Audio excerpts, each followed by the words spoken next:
Gavin, thanks for taking some time out of what must be one of your, if not your busiest time of the year, to come talk with us on Timbers in 30. Thank you. It has been busy. MLS Cup on Saturday. Let's start there. 2-0 loss for the Timbers.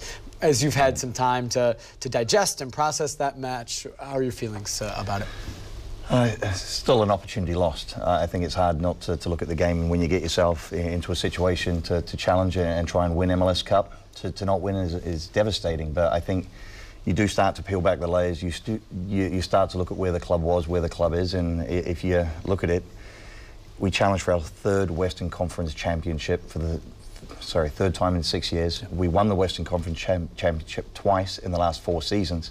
And you look at that and you say, okay, it was our second chance to win an MLS Cup and we fell short. I think it is motivating to push us and to show how we can get a little bit better, what positions we need to address, and how we need to go about placing ourselves and positioning ourselves for 2019. The playoff run to get to MLS Cup was full of so many memorable moments that I think Timbers fans will remember for a long time. How much do you take it in that run, specifically 3 times going on the road and advancing? I think that part is massive. I think when you look at the first 5 games on the road, and we had 5 points, and then everyone was saying that the season was pretty much looking like it would be a devastating one, and then to turn it around and for the team to galvanize the way that it did, to gel the way that it did, and to look at the success that we had on the road, especially going into the end of the season, beating Dallas, getting a good result in Seattle to put us through, and then winning in Kansas, I think says volumes about the coaching staff, obviously about our supporters, and you know, we do have the best traveling supporters in the league, and obviously about the players and the job that they did. About that coaching staff, Giovanni Savarese, his first year in MLS, everything that they've accomplished. What have you learned about the manager this year and his staff around him? He's the same person, win or lose. He's driven, he's calculated, and he's humble. So for me, it's been a very, very positive experience. I think the club is in a good position. I think Gio showed himself to be an outstanding coach, and we dealt with some challenges. We dealt with starting the first 5 games on the road and not being in a great position, but the maturity that he had in his first year with an MLS was outstanding. I think the way in which he manages players, I think the way in which the players have an obvious respect and and appreciation for the work that he does is incredible. Jake was saying it in the opening, it's been a year of change for you on your side of things. What's been the most challenging in your line of work? There's always many, there'll be less challenges now that Merit's off Twitter, but in all seriousness, I think the biggest challenge is trying to keep the club moving forward while, looking after players and continuing to develop the roster. And when you start to look at where we're at as a team right now, where we want to go, the challenges are now. We have a love and appreciation for the players that have helped us in 2018, but it's a very quick turnaround to 2019, and that poses many, many challenges. We've got to balance the cap, we've got to balance all the roster spots, and still look to say, how do we get back to challenging for another MLS Cup in 2019?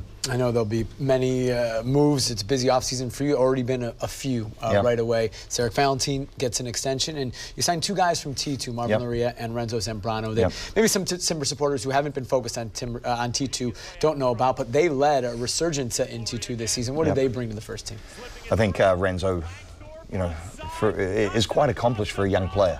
He's 23, Venezuelan international, and he had a devastating injury which set him back a few years, but he resurrected his career in T2.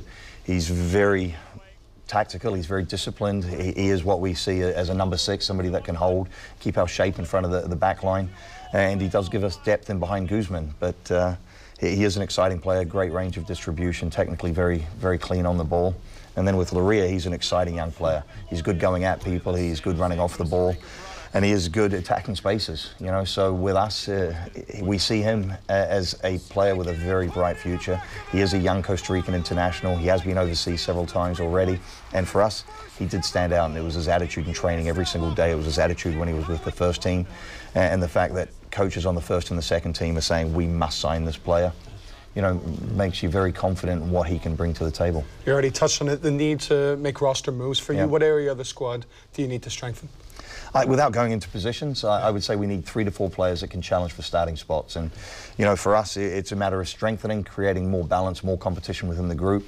We have the ability to move Lucas from a designated player spot to a TAM, and that does open up a designated player spot. So you expect that DP within the team to be, an effective player for the organization, somebody that can help us win, somebody that may contribute to goals, but somebody that will obviously give us a little bit more talent in a needed position. And, you know, without, again, going into specifics, I would look at 3 to 4 players that make us definitely stronger. For your position to go and get these players, does it become more challenging or less challenging, given the competition, but are players more accessible, given the world's becoming smaller in the soccer world as well, and what you have out there in scouting? I think the respect for MLS has grown tremendously. I think it's truly respected as a very good league with high quality. I think the negative is the rest of the world is moving forward at the same pace with finances, with the cost of running a football club. And for us, it's no different. We have to be very strategic on managing the roster short-term and long-term to make sure that we don't have a down year. I think when any club goes through, say, states that they're going through a rebuilding year, it's because they've mismanaged it. And for us, it's very, very important that we're competitive year in, year out, and that's putting a bit of pressure on me and the staff and everybody in the organization. But easier from a point that players know MLS, they respect MLS, and they want to be in MLS. It's still tough to make deals work. Providence Park right now is a construction site. The renovation's underway. Should be spectacular when the team has their first home game next year, which won't be for a while. They're going to have to start on the road. What challenges will that provide in 2019?